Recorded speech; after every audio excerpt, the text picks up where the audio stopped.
This is a beginner series to help you better understand how to care for your plants. And today we're going to talk about light. Light is the single most important factor when it comes to caring for a plant. The amount of light that your plant gets is going to determine how much water it needs, how fast it grows, how much fertilizer it needs. It all starts with light. Unfortunately, light is also the least understood aspect of plant care when it comes to most people. The tags usually will say low light, medium light, high light, or sometimes they'll say direct light, partial shade, partial light. And all of those words can mean different things to different people, and it's confusing. So we just want to clear that up a little bit.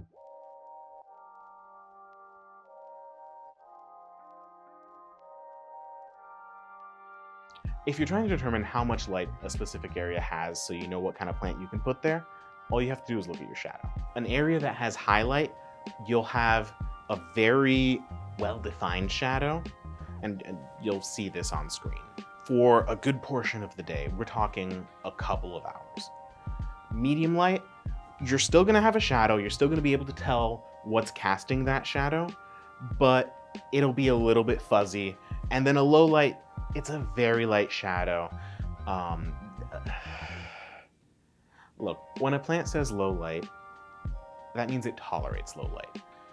Most plants, you can move up a scale or two. So if something's low light, it'll be happy in a window with bright light.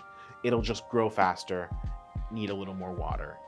So you'll understand as we keep going. Now, if you're a little bit extra and you're thinking, well, a shadow, depending on how close you get to the thing casting the shadow, can appear different. There's light meters. Light meters are tools that specifically tell you how much light is in an area. They can use a couple of different units of light. So some of them will give it to you in lumen, some will give it to you in lux. A very common one is a foot candle, which is a term that exists. And a foot candle is essentially the amount of light a single candle casts from a foot away. This isn't something that you need to spend a ton of money on. There's very high-end ones that are mostly used by people who work in film production and certain things that are very light sensitive. Find the cheapest one you can, and you're set.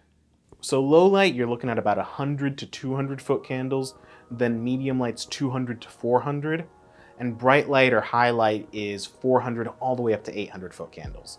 And then anything more than 800, we're looking at what's called very bright light or direct light. And these are mostly going to be your outdoor plants, so no need to worry about this inside your home. There's also cell phone apps that try to use your phone's light sensor as a light meter, and those exist.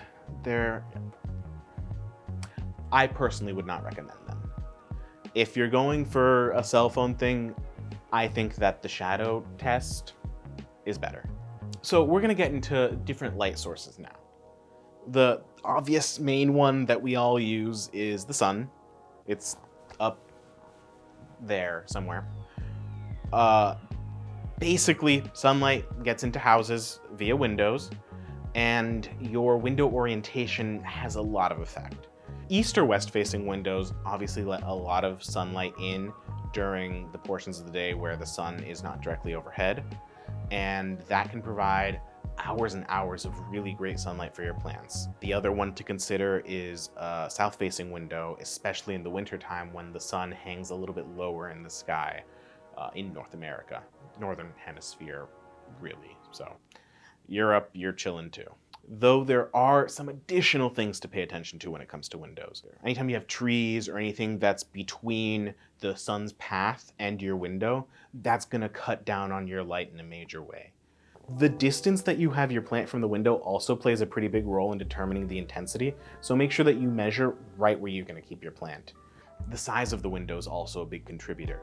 You may get more light out of a north-facing window if it's a big bay window or a big, wall of windows than you would get from a really small window on the east side of your house in the morning. So you have to pay attention to how much of the sun's path is hitting your plant. And that sort of speaks to that duration that we were talking about earlier. One last thing to remember is to make sure that you measure your plant how it's going to live. Dust and other things can block light from getting in. So make sure to keep your curtains open, your blinds drawn, your sails furled, because all of that stuff is designed to block the light that your plants, for lack of a better term, eat. Photosynthesize. Photosynthesize is the better term. Do you get me? Do you understand? It's okay if you don't. Because there's another option, and that is artificial light. Plants are agnostic. They don't care whether they're going for the sunlight or artificial. You don't need any sort of UV radiation-proof solar flare lights. Intensity and duration are what matter. Intensity and duration. Okay, so there's some options. So fluorescent lights will work great for your medium and your low light plants. If you have a highlight plant, you want to be about a foot from the bulb. And I guess that means that fluorescents are about 300-foot candles. Yeah, incandescents, they're bad for the environment. They generate heat. They waste your electricity. Don't use an incandescent. Don't even use them for yourself. You're better than incandescent. LEDs are cheap. If you can get enough LEDs together, they can provide enough light for highlight plants, for low light plants. LEDs are cheap and they're customizable. There's a lot you can do with them. Then there's also plant lights that are designed specifically for this task. They are expensive, but they work. If you're the kind of person who doesn't want to think about this, you just want to go home and know that your plants are living their best lives, get a plant light. If you want to tinker, get an LED. If you don't like electricity, you get a sun. So I hope I did a good job of explaining light to you. We've got articles down below that list different plants that do well at different foot candles. Keep an eye out for more videos coming out in this beginner series where we talk about watering, fertilizer, how to repot plants. We really want to run the whole gamut of care. And remember that it all starts with light.